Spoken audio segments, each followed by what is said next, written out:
Look what I got in my mail. Today, I'll be doing a deep dive of the 2021 Vogue US. Quick disclaimer, I'm no expert. These are just individual opinions. It'll be a good idea to talk about and give my views and opinions given that all that has happened around the world and the US. I want to see how Vogue has actually incorporated it. All the critiques and all the opinions are mine and solely mine for an educative and a creative learning purpose. With all that has gone on last year, it'll be interesting to see subtle changes and shifts have affected the fashion industry. Who am I? I myself am a fashion photographer, so I will be discussing while going through the magazine a couple of nuanced compositioning styles and magazine layouts that I find interesting and inspiring. And along the way, I'll also be looking at a couple of different things in the magazine that really stand out or may not be standing out. We will go along this journey together, looking forward. Obviously, we have Instagram, Pinterest, and all other kinds of fashion bloggers and everybody who keeps talking about it online. But there's nothing beats the sense of a tangible magazine, even in 2021. Because in my eyes, I feel just touching the Vogue US magazine an ephemeral femininity in its sense. By that I mean, it feels soft to the touch. And because of the fragrance in the magazine also exudes a kind of persona with its own essence. So all that set aside and look into all the visual components. Given I myself am a visual person, I would recommend everybody get it. Anybody who is a fashion enthusiast or anybody who wants to understand about the fashion world. Ultimately, Vogue is considered the fashion mega book of all books. So here is the 2021 March Vogue, which bestows Gigi Hadid on it. But before we get into the magazine, I just want to show you how thick the magazine is in itself. And the reason it's so thick, especially the March and the September editions, is because March entails the spring-summer season and September opens up for the winter-fall season. Much like a fiscal year in a financial or a business calendar, March and September really are significant for the fashion world. And this is Vogue US, pertaining to everything that happens in the US. Again, with design aspects, I'm not going to be talking much since I'm not a graphic designer. And this is just a personal critique from my own way, given that I'm an individual. But I'm also a photographer, so I'm going to give some photographic critiques here and there. But again, these opinions and ideas and critiques are mine and individual. And these are all just for education purposes.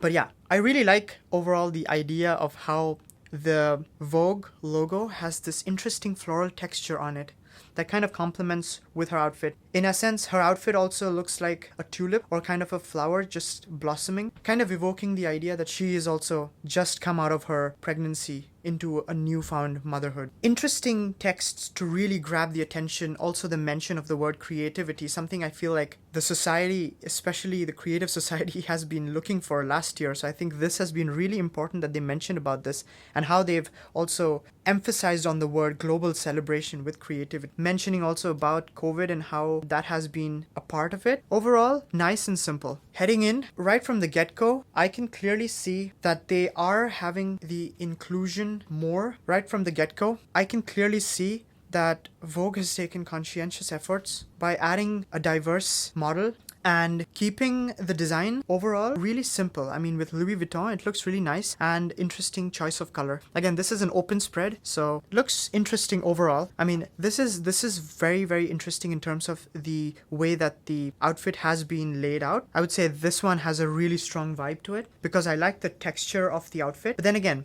this is a nice start to the spring edition of the Vogue. Nice and colorful start with the Louis Vuitton. Looking at this, I have a couple of really interesting things to talk about. First off, I like the way how Chanel has embossed itself, even though I'm not a graphic designer, but I really like that even though it's white, you can still read it. From a photographic standpoint, the fact that this is voyeuristic and from the gutter, we are on this end of the frame.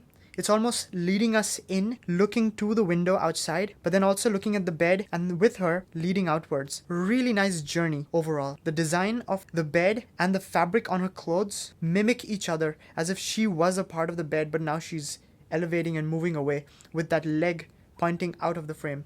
Overall, really suggestive yet very elegant. Just love this interesting voyeuristic idea. Simple but elegant. Another Chanel, completely off from the previous one, but unique in its own way. Kind of playing with the color tone of purple, blue, indigo, and it's almost like a late night cocktail or an evening cocktail soiree dress, where she's giving an almost relaxed but tensed kind of a look. It's a front flashing light by the look of it, especially with the hard shadows, but also the outfit is really nice and relaxing. Overall, we can see the use of leading line from a photographic standpoint. It's given a slight Dutch tilt here, just to build up that little tension, and also giving us how she's looking at the edge of the screen, making us look towards Chanel.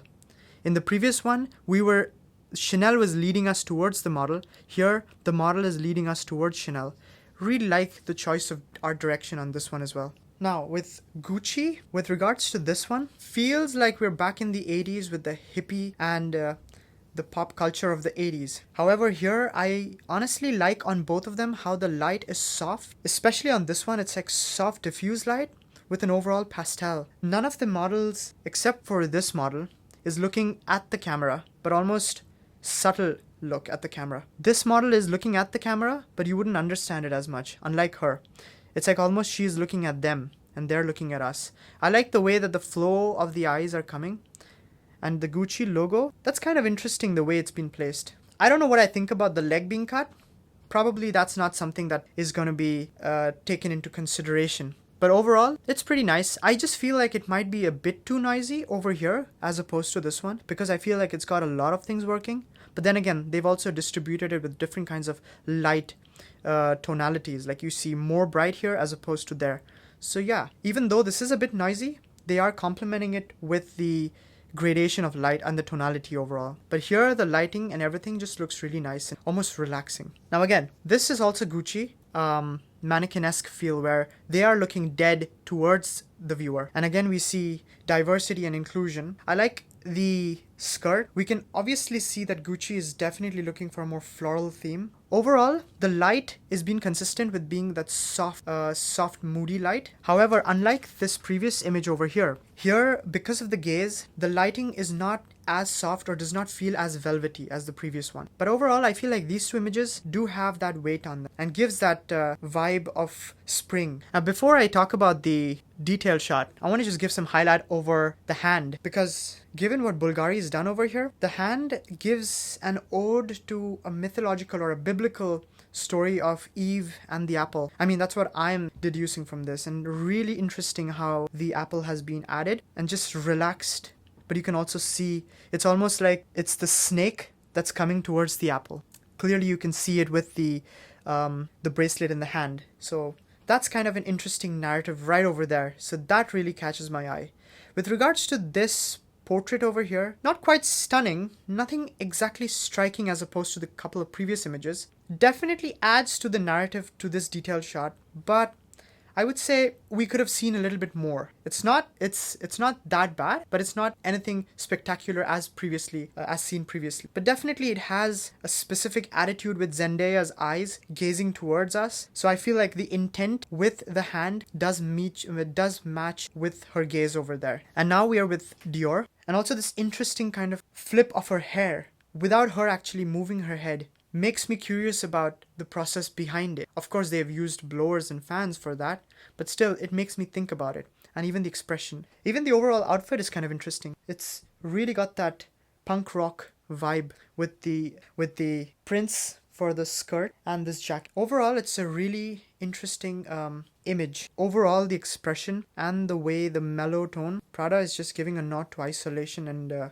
being locked up and strapped together. That's what it looks like. Overall, very minimalistic. Not much to say on a photographic front. But good choice of heels, really complements, really nice pastel. On the flip side, should we slow down or speed up? This one again feels more on the sports side. Again, we see diversity from both of them, which is a good nod. But from a photographic standpoint, I like this detail more than the previous one, because this one really does show the folds and all the important details of this outfit. But yeah, overall, Prada took a very minimalistic approach, kind of a different one from Fendi. Fendi had a more ethereal minimalistic approach. This one's a more first collection for this one. Clearly, it looks like as if she has been caught doing something and she's trying to put this either inside or she's trying to put it down. Looks like she's putting it inside. And also looks like she was playing a sport with that shuttlecock. With regards to the outfit, it's not one of the most innovative, and this sticks to me like a sore thumb. I don't know why they had that there as a creative decision. Could have been something, but all in all, I can see two different kinds of lighting collide with each other. Definitely a Rembrandt lighting coming there from their face there, but we also see some harsh lighting right over here. Harsh lighting over here, but also we can see another light source coming from there. So I can see at least 3 different light sources, which is interesting given that it feels like a front flash. That's an interesting kind of an aesthetic that they've built over here. But that's definitely sticking out like a sore thumb. I don't know what I would say about the ear over there. I mean, perhaps that's also another creative decision, because personally, either the ear could have been completely open or the ear could have been inside. Having it half stick out like that just makes it feel awkward. It could have been a quick Photoshop fix as well. On set, this could have been easily fixed. All in all, it looks pretty vibrant and interesting, but nothing quite as much prevalent as the previous images that we just saw. I mean, definitely this has a very late night kind of a party attire overall. For those who are interested, this has got definitely that kind of a vibe. But from a photographic standpoint, this is kind of interesting. I mean, I also like the idea that they have this broken wall right at the bottom here, and they have some, what seems to be an orange or a sphere right at the edge. But I can also see that there is more than 2 different colors of lights that's obviously being played here, because I can see one shadow right over there, and then I can see another shadow over here. 2 at a different distance, perhaps, but that's kind of interesting. Outfit wise, I would say this is a much more interesting outfit than this one, also because it's playing with subtle color blocking with the blue and the red. So overall, I feel personally this image carries more weight for me compared to this image, just from the get-go. I mean, it could be different for everybody else. Again, these are all my opinions, that's all. But yeah, I also like this texture right over here, and how the photographer and how the creative director have decided to place her right in the center frame is also an interesting choice.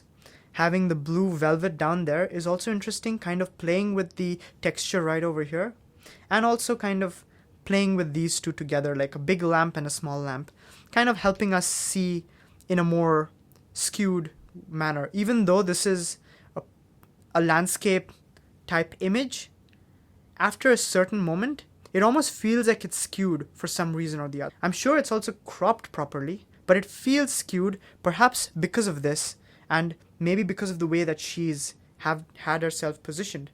All in all, it's an interesting image composition. Simple, but it's interesting, because it also breaks many of photography's simple rules, like the rule of thirds and everything. I mean, that's what photography is all about, eventually. Quick note, I've also noticed that they have mentioned about the person and what they are, so what they've been doing. So that's also kind of an interesting thing that I've just noticed here. So this one looks interesting on many fronts. I mean, just by that pose, she feels relaxed, but it's also just so... Definitely, this one also takes a nostalgic route to the 70s.